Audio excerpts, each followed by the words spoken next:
everyone.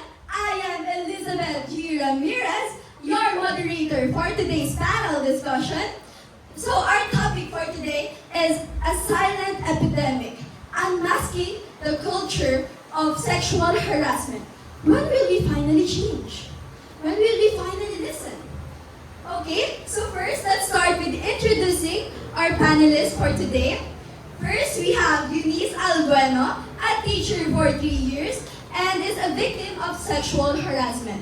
Next, we have Sheila Fernandez, a proud member of LGBTQIA+ community and is a victim of sexual harassment and continues to advocate for justice and protection for all.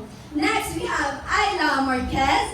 Ayla Marquez is a victim of sexual harassment and she's a brave survivor who uses her voice to speak up for those who can't speak and who can't express themselves. So next we have Claudia Ramirez, a loving mother of two and a full-time housewife who will speak from the perspective of a concerned parent. Next we have Ava Vergara, representing the power of digital influence. She uses her platform to advocate and raise awareness from this topic. She empowers victims, and that's what she do. Now, we have attorney Marcel Goho, a lawyer from Laguna City, and specialized in criminal law and human rights. And lastly, we have Doctora De La Cruz. She's a psychologist who will bring us clinical insights to the emotional, psychological, and physical effects of sexual harassment. So that's all. Let's proceed. But wait, before we proceed, I have a question. Did you have any experience to sexual harassment? Well, let's ask our panelists. Well, hello everyone. I don't want to share it like as much as you guys wanted to because I'm still not comfortable with it. But in the case of doing this panel discussion, I'll do so. So, well, what happened to me back then was traumatizing. I didn't know what to do because I was sexually harassed. Can you believe that? Well, he told me that he would let me escape, but I shouldn't let any other people know about it or he'd get me killed like this. And, well, I didn't tell any other people know about it because I was scared to do so. Well, after a few days, my friends noticed the changes that I made, and they helped me file a police report because of that. It is a good thing because they got him eventually after a few days. And because of that, I became more confident. But I'm still not grateful for the man who sexually harassed me. He made me lose my confidence and I became super cautious of the world. And that is all. Thank you. Okay, as we all know, we all had our naive experience. Just like when we were kids, we don't know anything about what's happening around us. Growing up, I learned that what my stepfather called playing wasn't actually the typical type of game. He sexually harassed me in a way that I don't like, and when I got the knowledge that what he meant by play, I refused to do it anymore. And what I once thought was normal as I grew up and is a part of me that I cannot erase is actually something that helped me build the courage to speak up and be a voice for the people who also experience the same. And because of those awareness campaign ads, I understand that I can ask for help and that there are people that can help me and support me as I grow and heal over this experience. That's all. Thank you. I was actually 16 years old when my mom's friend sexually harassed me. I couldn't do anything to fight back and he never came back after that.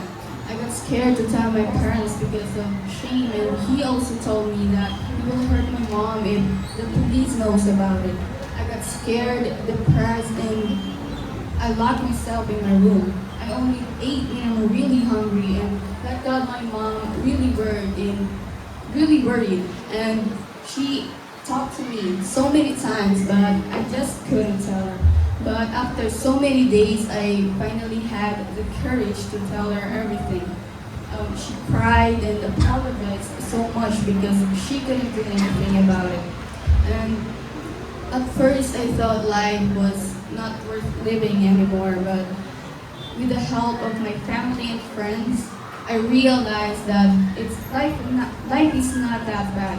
I realized that I want to live and I want to enjoy my life. And because of that help and support, I am now a teacher.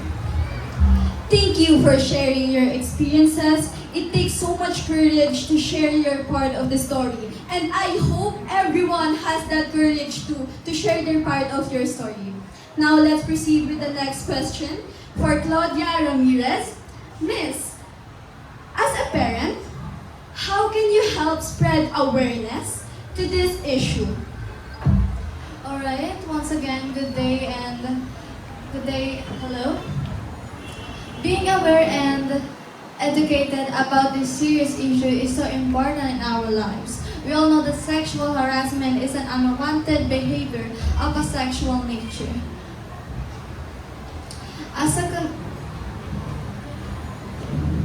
It can deeply affect a person's feelings and daily life. As a concerned parent with 2 children, I always encourage them to be cognizant.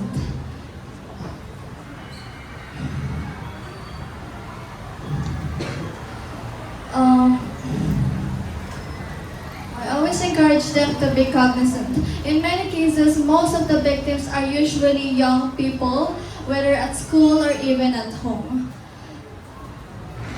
We must speak up, educate our kids where respect and boundaries are valued. Because for me, it's a community's responsibility. That's all. Thank you very much. What a pleasant day, everyone. Many people experience being harassed. As a psychologist, I can say that the effect of it changes something on someone's personality because of its strong impact.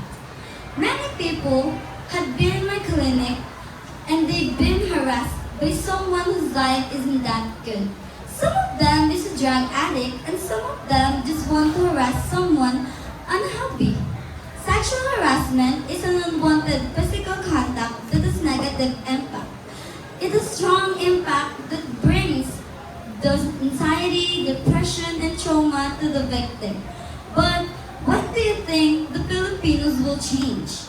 When do you think the Philippines will be a country that doesn't have so many crime? Thank you for that. Now, that's a question we should ask ourselves. When will Filipino change? That's a question you should ask yourself and do. So, let's proceed with the next question. So, for Attorney Goho, can you walk us through what legal actions we can do for victims of sexual harassment, and are they enough? Well, thank you. We already have laws like Republic Act 7877 or the Anti-Sexual Harassment Law, which aims to protect individuals from sexual harassment in workplaces, in schools, and training institutions. But more recently, the Republic Act 11313, also known as Safe Spaces Act or Bawal Bastos Law, was passed to address gender-based sexual harassment in schools, in public places, and in online platforms. So these laws recognize that harassment is not just about actions. It is also about power imbalance and lack of consent. That's why it is very important for the victims to know, and it is very important to remind victims that they are protected by the law and they have the right to speak up, to file complaints, and to get help, whether it's through their community, their schools, and even in the court. Thank you. Thank you so much for that, Attorney Goho. We really learned something from that. Did you learn something from that? Well, I hope so. So let's proceed with the next question. So, as individuals, what can we do to break this cycle? What can we do to contribute to this change? You know, sexual harassment is more common than we think. Go ahead. Sexual harassment is more common than we think. It can happen to anyone, anywhere. That's why raising awareness is so important. Many victims stay silent because they're afraid, ashamed, or unsure what to do. As a community, we need to change that. We start by listening, believing their story, or showing support without judgment. Awareness means calling out inappropriate behavior and creating spaces where people feel safe and respected. That's it. So thank you so much for that. I want you guys to know is sexual harassment is a silent epidemic. And silence will never lead to change. So, this conversation is just the start of the beginning. And let's continue to advocate for change and be the start of something new. Thank you so much, everyone, and I hope you enjoy.